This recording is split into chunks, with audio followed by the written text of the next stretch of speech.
This is the 378th episode of the Sales Podcast. I'm Wes Schaefer, the Sales Whisperer, your host.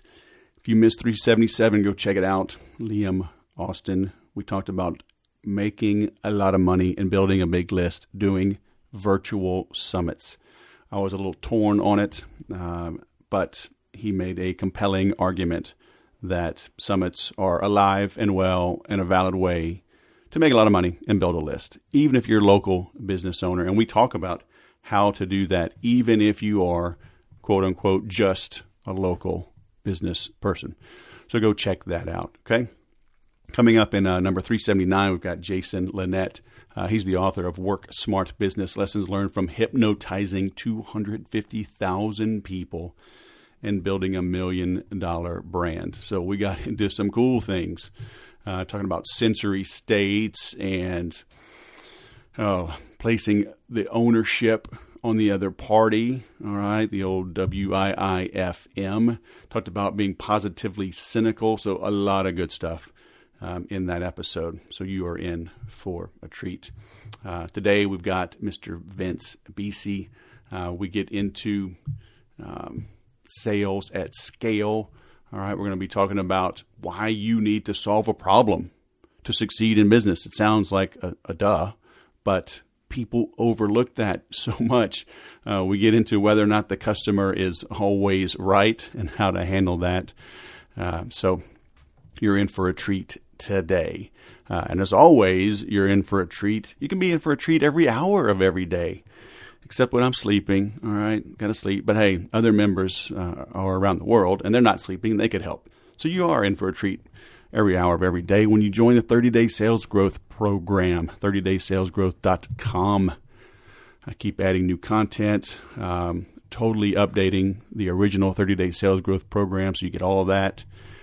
You get the Make Every Sale program, the Better Prospecting System, stands for Bonding, Empathy, Trust, and Rapport, 7 Deadly Sins of Selling, and you get to ask questions anytime you want, and it's not a subscription, at least not yet. So get in now, because as I add more content, I raise the price. And when I'm totally done, it's going to be a subscription instead of a one-time access. So you're getting in at the best price ever right now. Check it out, 30daysalesgrowth.com. Now I need to wrap up this intro so I can wrap up the outro and drive to San Francisco for my son's graduation. So stand by to get some. Vince Bisi, all the way from Raleigh-Durham, North Carolina. Welcome to the Sales Podcast. How the heck are you? I'm doing well, considering last night was a huge episode of Game of Thrones, and the Hurricanes beat the Islanders in Game 2, so things around here are really good. So last night, I finished Season 1 of Game of Thrones. I've never watched it, so I'm like, people are losing their minds, man. Yeah. It's, I don't know. I mean, I've gotten what do you into think? shows. What do you think after one season? Are you hooked? Yeah, I like it. Yeah, I mean, it's intricate. You know, it's got very interesting plots they're weaving in. So it's, it's cool. You know, I've gotten into shows. I mean, I loved like Sons of Anarchy. I loved Breaking Bad, Mad Men. But man, I don't remember ever seeing people. I guess people got pretty fired up about Breaking Bad. Yeah. But good grief, people are it's a cold following for losing their minds on Game of Thrones, man. And now I'm getting barraged on Avengers. Like I haven't seen those. Like this was the best one. And then you see the thing make $1.2 billion worldwide on opening. I'm like, okay, maybe I'm missing something. Huh? I don't know. Yeah. No, I hear you. My wife turned me on to Game of Thrones about 3 years ago. We did the power watching. I was, I'll look at it. And I literally, the first season, I was like, I'm hooked onto this. And then last night's episode, because the expectations were so high, it's kind of a sales lesson. Like I went in with really high expectations because everyone's talking about it. And I have to tell you, it exceeded my expectations. That's what I've read unanimously. So what was the deal? It was like an 18-month delay for the last season or 2 years? Yeah. I think I want to say that the last episode before this season was in 2017, right? Yeah. So how do we build up that kind of interest, huh? What's their secret, man? Well, the secret with anything is great content, right? I mean, it's phenomenal content. They have phenomenal writers and characters, and it's not unlike sales, right? There's a reason that some salespeople or some products are more successful than others, right? Right. So you've got your fingers in a few pies. We're going to talk about a few things here, but I mean, you've got a podcast of your own, right? I do. And matter of fact, I think yours truly was on that podcast, were you not? Gotta love it. Yeah, best-selling podcast, we call it. Yep. not the best. It's just best-selling podcast. Nice. Yours is the best. Mine's the second best. You've been in sales for a while, doing a few things, taking over as CEO of a company. How was that? How was it to take over? I mean, did you take over like as an employee? Or are you a consultant? Take like an interim CEO, or how does that work? So it's a great question. For the last couple of years, I've really contemplated and had a desire to, I've started on my own consulting practices and events and things like that, but I've never headed up a software company, a technology solution. So quite frankly, for the last couple of years, I've been looking for the right opportunity. And as I was winding down an engagement with one of my customers as a consultant, this opportunity for Antenna came about. What was attracted to me is a couple of things. One, the industry that we wanted to go after is something I have a lot of experience with, is retailers and brands, going after them. And then secondly, I really love the product and what it can do, the problem that it solves. So I love the product. I also love the market they wanted to play in. And it just became the right opportunity. It was a restart, right? It didn't have great commercial success, but it had a really strong platform. So I married my skill set, which is go to market, with a strong technology solution. And that's why I decided to take it over, because it didn't need any more development, Wes. And if it did, I probably wouldn't be the right leader. It really needed execution. And that's why I think I'm the right leader for the company right now. Yeah. Do you think most companies suffer from just poor execution, or is it a 50-50? They don't have vision, so they can't really execute? Or where would you say like the mix is of businesses? I guess I'd say generally, I think the companies that are successful execute very well, right? And the ones, and also, but you got to have the right vision, right? It doesn't do any good to like be the best buggy whip manufacturer when Ford is cranking out Model Ts and buggy whips are going away. Well, I think one is you have to solve a problem, right? Like, so if you could create a great product and have a great vision for that product, but if you're not solving a problem, then no one really cares, right? So to me, it's like Google had a great vision when they started. What did they say? They wanted to index the world communication or something. So they got it. Like, they got short-term and long-term. They understood the vision and they were marching towards that. So I think that's part of it. And I think the vision has to certainly align. The execution has to align with the vision. There's no doubt. But I think, to answer your question, where I think a lot of technology leaders fail is they spend too much time on the product and not enough time on the customer. Is the customer always right? They're not, but they're going to tell you whether you're right or not. They're going to tell you whether you have a product that's desirable or not. I've only been at the helm of Antenna for the last almost 6 months now. And I've learned a lot in the conversations and have changed my messaging and the value proposition of this thing based on what I'm hearing in the market. So I went into it with, I think it's this, and I haven't gone 360, but I certainly have made some pivots in the messaging based on what my customers are perceiving the value is, right? Right. And so, I mean, that's a B2B play, right? It is. Mm-hmm. And before I hit record, we were talking about like sales enablement and tools and whatnot. I want to talk about your Sugar CRM background.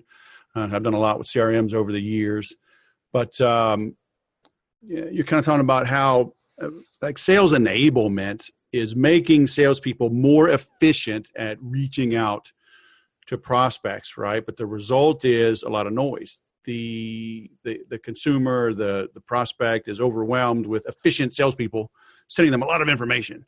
Yeah. So are we back to cold calling and face-to-face and pressing the flesh and meeting for coffee so to cut through the clutter? Man, I wish it were that easy. I'll be honest with you. Like, and going after retailers and brands, good luck trying to find a phone number to reach them. You're not going to find it in their signatures. You're not going to find it on LinkedIn.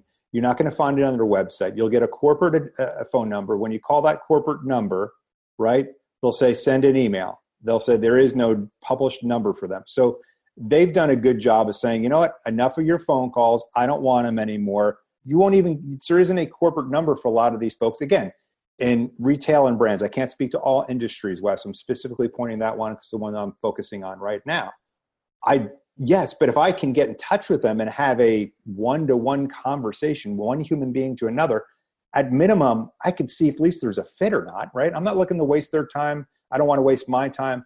I'm just trying to understand if my product can solve a problem and if there's a fit. So I'd love it if I could have a conversation with them. But the problem is getting that first conversation started, right? Especially if I use antenna as the example, no one's heard of antenna before. We do something different that's not done in the marketplace. So trying to break through and get them to understand the value we provide is really, really, really hard. Right. Well, the thing that makes me absolutely nuts is somebody, especially LinkedIn, they'll message me, oh, well, see if you've got some time to chat, see if there's a fit. Like, dude, I need you to make an educated guess as to whether or not there's a fit and then pitch me on why we are a fit. Yeah. Are you seeing is that same kind of approach? I mean, I know they're hard to reach. People are always been hard to reach. Yeah. Can you still penetrate? Can you befriend gatekeepers? Is you finding any tips or tricks that's working in 2019? Yeah, I mean, and this is hard for me. I'm not a patient person, but I would say that we need to be a little bit more patient, and we need to put a little bit more time in authentically trying to build a relationship.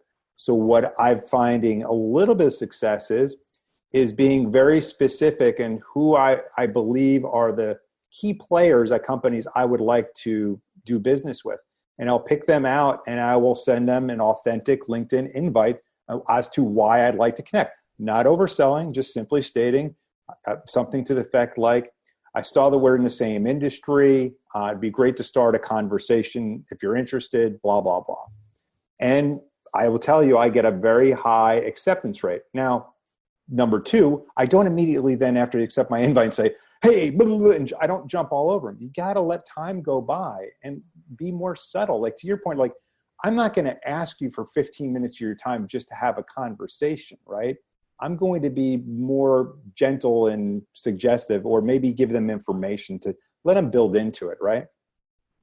Yeah, but I got this new CEO just took over my company, and he's just such a jerk. And man, my quota got jacked up 30%. I don't have time to build a relationship. Yeah, man, it's hard. I tell you, I think it's harder today to be a seller than ever. I mean, go back to the question of like, there's so many great tools that you can use today. Even going back 5 years, we didn't have the same amount of tools. Today, we have the problem is though, like bad salespeople or average salespeople are getting hold of these tools and they're ruining it for all the folks that are trying to do the right things out there. You know what I mean? It's just bombarded with stupid messages and we're getting compared to being like, use SalesKim. Oh, here you go. He wants my invite because he wants to hit me with an offer after that. And he's going to bombard me on LinkedIn now. Right. So unfortunately, there's some bad apples out there ruining it for the rest of us professionals, Well, there's always bad apples. Or desperation, or to your point, I hear you, the VP's coming down on them hard to hit their numbers and I don't care, just get it done, Right. Pressure makes you do things you don't want to do, right? So, I mean, so you send that note and it's an honest discussion. And I do have those honest discussions with people. And actually, I just interviewed a guy on my podcast this morning. I mean, he found me through LinkedIn and he was different.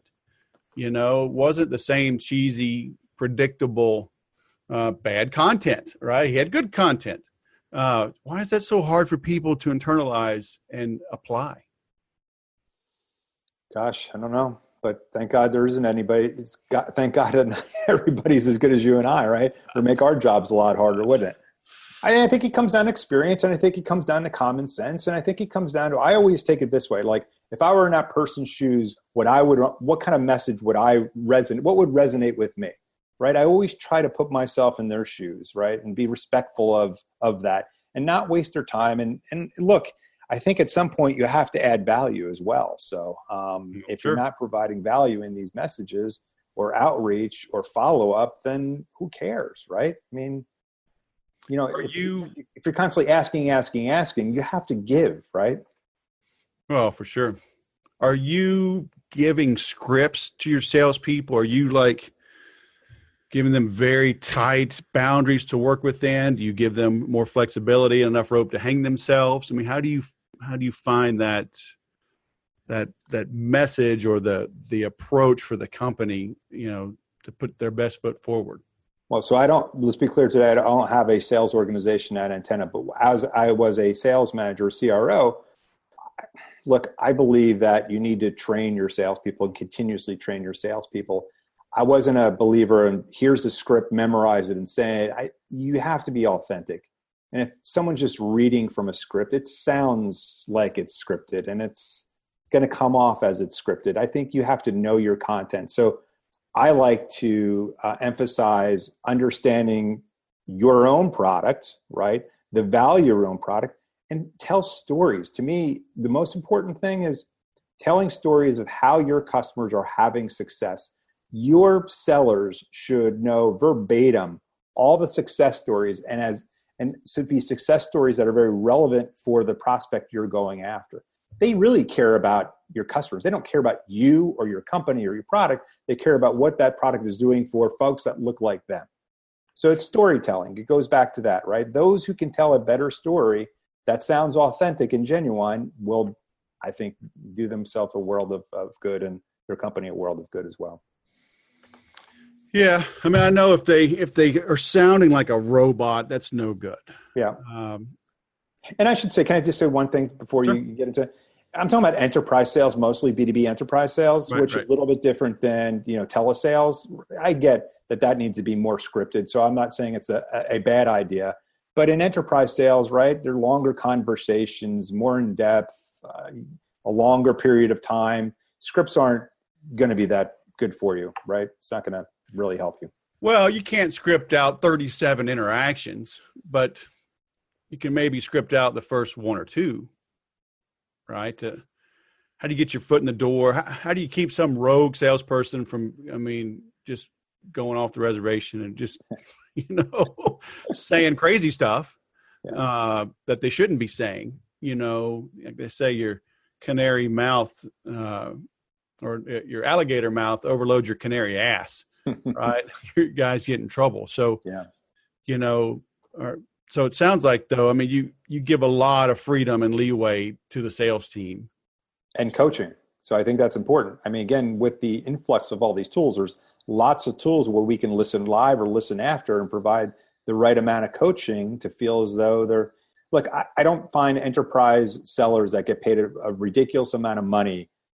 They don't respond very well to micromanagement, nor do they respond to very well as you do these things like this. Right. You've got to respect that they're professionals and are going to do the right thing, and they'll respond to the right amount of coaching, right? Yeah. So in other words, hire well. And train well. It's up to you, right? Coach and train well, right? Yeah.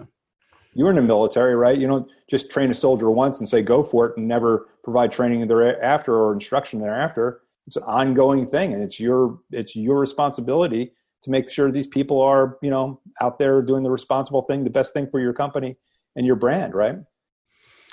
Yeah. Not all companies feel that way. Yeah, well. They hire, hand you the phone book, give you your computer, say, good luck, champ. Oh, by the way, your quota is 30% higher. Is there a phone book these days, Wes? Is there? That's when you're in trouble. Yeah. That's hard. Oh, man. Yep. So, all right. So LinkedIn, send some messages, be unique, be authentic. How does a company keep from getting into trouble though with that? Because people, they can get distracted. What are you doing over there? Oh, I'm researching, boss. So they'll use it as an excuse to not make the calls.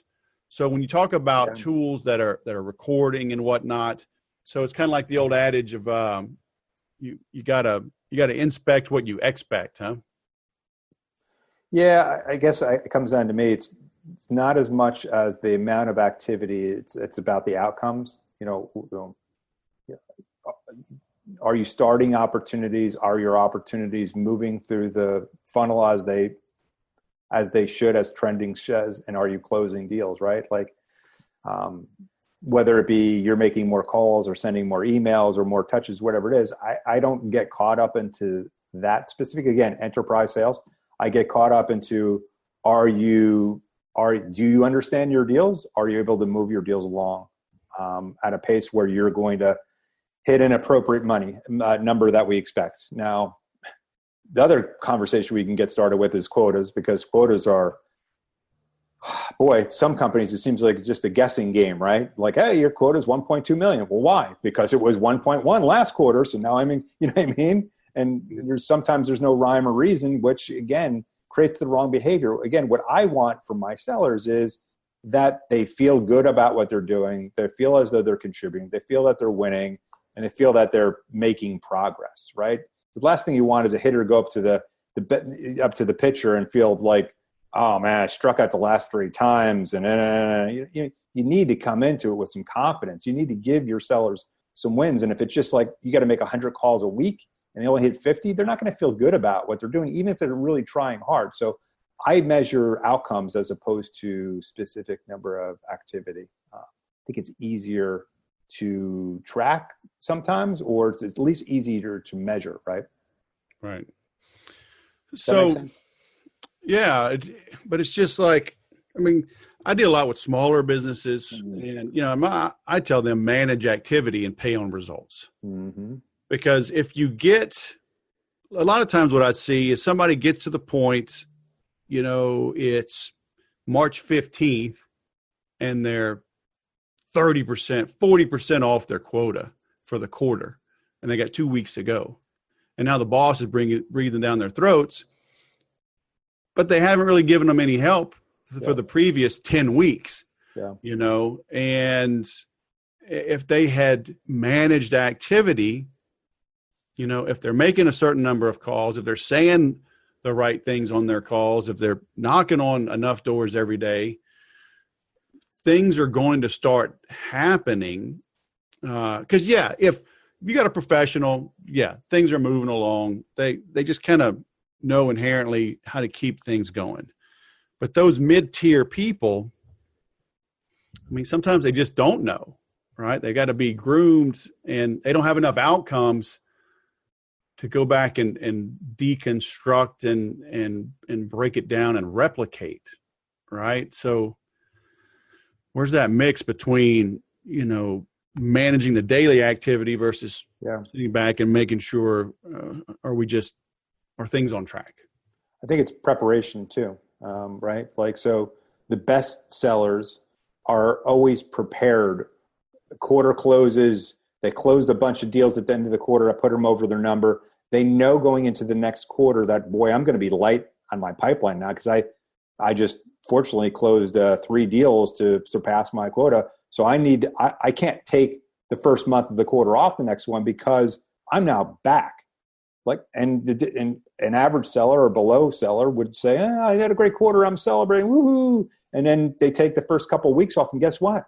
If you're working from quarter to quarter, if you take that first month off, you're really behind, right? Because again, your buyers don't care that you're behind and you need to make up in the last 60 days. You should have put the work in the quarter before for the next quarter and so on and so forth. You need to be ahead of the game.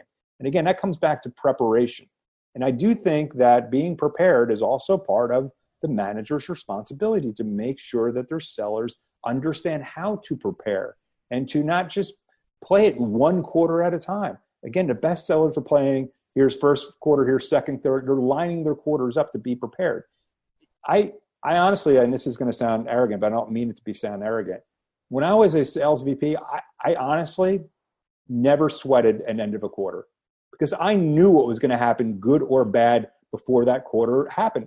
Doesn't mean I didn't try to get more deals and help my team get more deals.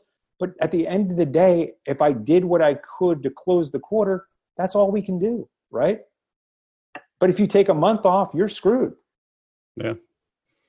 Yeah, but you see it all the time where they pull these deals forward, and then you're grooming the customer to just wait for the end of the month, end of the quarter. Yeah. And it was just crazy how you just see this repeat itself over and over and over again. How come a company can't just take their lumps one quarter and say, okay, we're going to double down, we're going to train, we're going to fix this, but they always seem to just put that pressure on 1 day only, 3 days only. But I mean, these crazy deals, and it just makes me nuts. Yeah. It's giving business away, I think, honestly.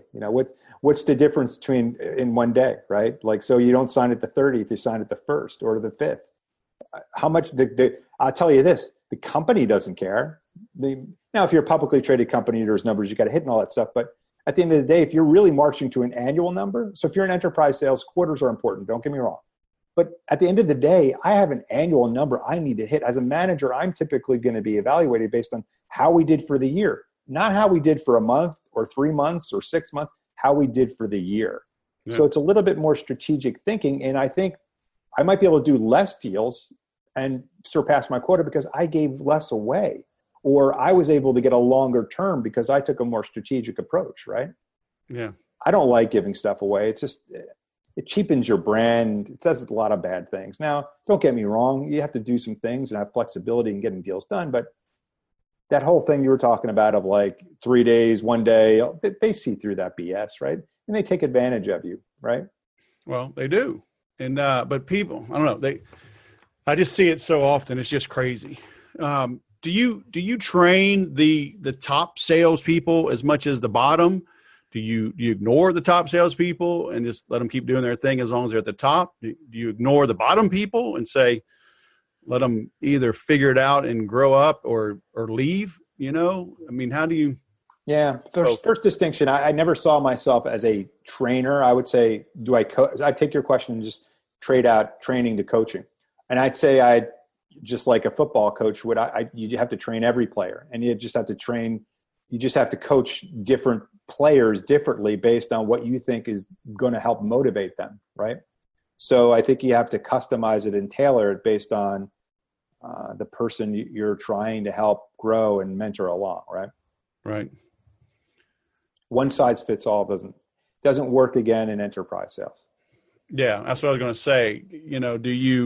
Do you modify the training? Because obviously, if you got a top performer, they need different advice or encouragement, or but do you force them all to sit through like core stuff, or is it all individual coaching? I mean, I think there's core teachings in regards to the product that everyone needs to understand, right? Of the value or new things coming out. So there's education that I think should be for everyone. But then there's general skills weaknesses that I think are one-to-one or more. Like, look, if my top sellers are really good at negotiation, I'm going to offer them advice here and there, but I'm not going to be as focused on that. I'm going to focus again at the areas where they're maybe least weak, meaning maybe to me, top sellers, you had a great quarter, you might take your foot off the pedal a little bit. And to me, it's more like making sure they're not letting up at the end of the year, end of a quarter, because they're crushing their number, right? And right. For the folks that are struggling, it's what can I do to help them get that win, big meeting, outcome, right? So on and so forth. So no, I think it's a combination of the two. I think it's standardized and also one-to-one. And again, I think there's a lot of tools out there, Wes, that make it easy for managers these days to be able to do that one-to-one coaching. Yeah. How much emphasis do you put on recruiting, and is it hire slow, fire fast? Well, I'll tell you one thing. The hardest thing to do, I think, as a manager, is to hire. Managing people in general, but hiring is really hard. Look, if that person's a really good seller, they're probably gonna do pretty well in the interview process. To me, I like to put together a methodical process. I guess you could call it hiring slow, but I think it's just hiring smart, and try to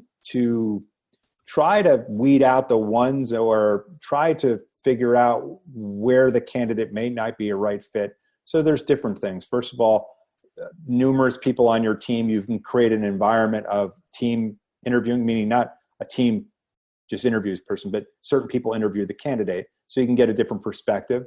I also try to have the candidate try to replicate what they'll be doing on the job as best they can. That might mean presenting, right? So I can hear how they present, what their kind of style is, and so on and so forth.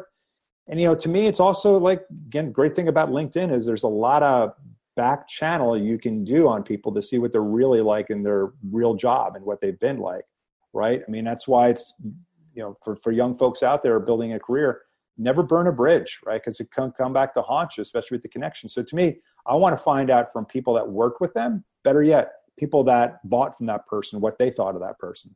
So when I ask for references, I'll ask for, a boss, a colleague, but also a client reference or two, right? Because those are the ones that are real meaningful, aren't they? Yeah.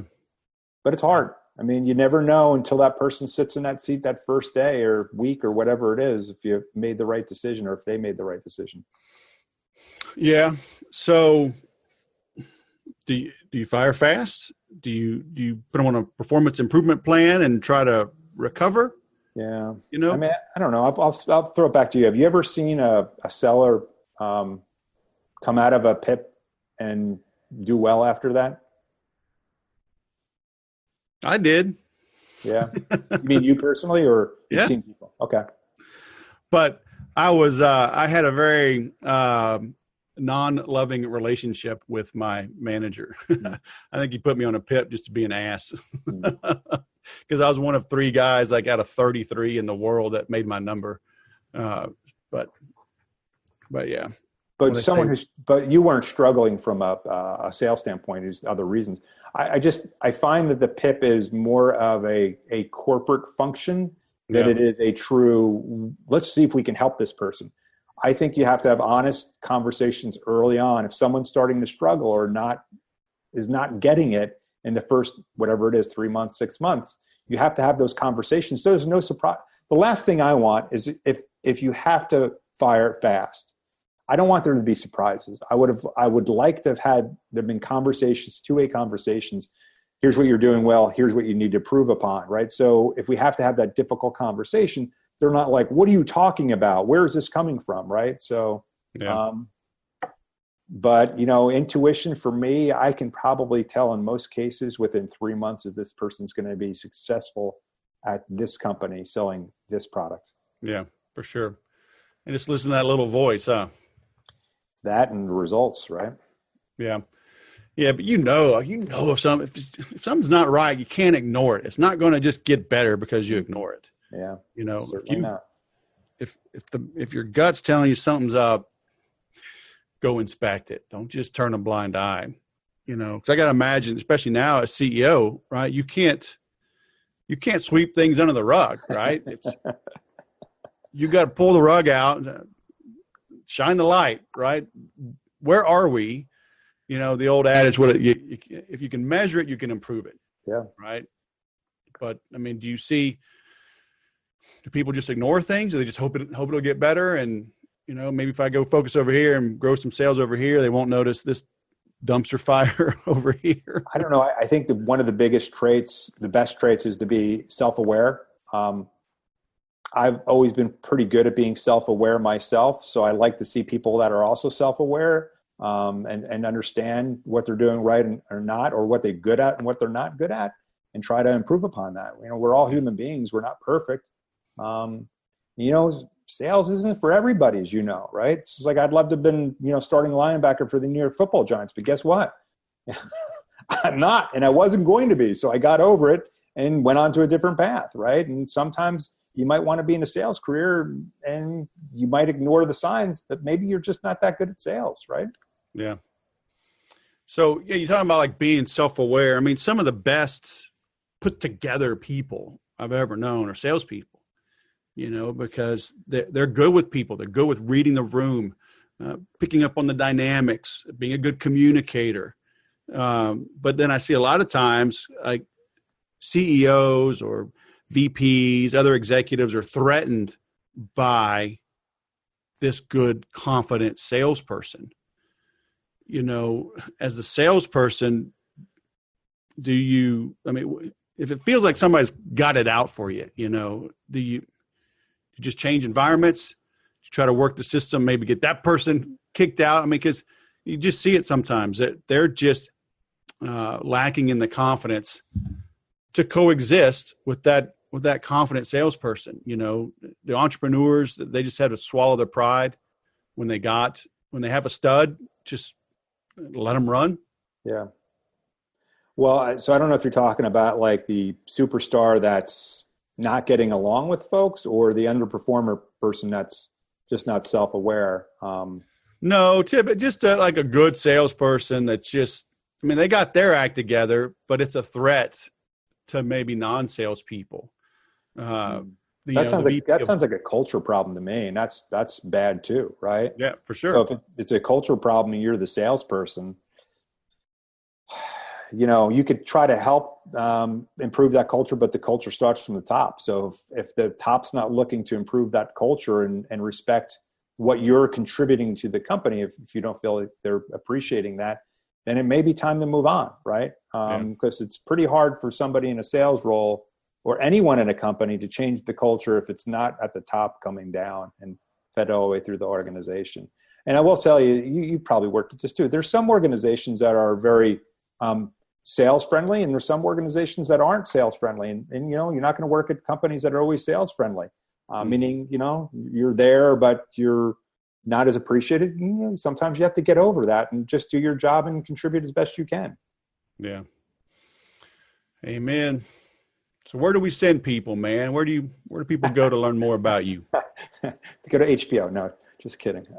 Game of Thrones. I think LinkedIn's, I love LinkedIn. So you can find me on LinkedIn, Vince Beese, Beese, right? That's one. Or my sales consultancy website is salesatscale.com. So salesatscale.com is another great way to get in touch with me and learn more about what I've done from a consulting standpoint and so on and so forth. Gotcha. I've got links to all those. I will pull up right now your LinkedIn and link to that in the show notes. So not a problem. Very cool. Well, I'm sure they're pounding at your door. They want their boss back to come back, make some more sales, man. So I'll let you get after it. I appreciate you having me on today, Wes. All right. All the way from Raleigh, North Carolina. Go Hurricanes. Who is that? What is that? Hockey? What is that? Yeah, it's Stanley Cup hockey playoffs, my friend. Man, I'm way behind. I'm not caught up in hockey. I'm not caught up on Game of Thrones. I'm not caught up on Avengers. Golly, I'm just sitting here raising kids, drinking whiskey, man, doing I was going to say, it's because you have too many kids. You don't have free time for anything. Oh, my gosh. We just got a Tesla, though. Maybe we can, watch movies on that thing. I'll put the self-driving mode, and I'll just put that big screen and just start watching some. Well, the screen certainly is big enough. That's for sure. All right, Vince, thanks for coming on the Sales Podcast. The ending got cut off there. I'm not sure what happened, but it was a good episode. We left as friends, as you could tell, but I hope you got a lot out of that. We talked about training your salespeople, being authentic, and of course telling stories. And I don't have advice for you on how to tell stories. I've just always done it. My kids roll their eyes like, "Oh, here comes an analogy from Dad."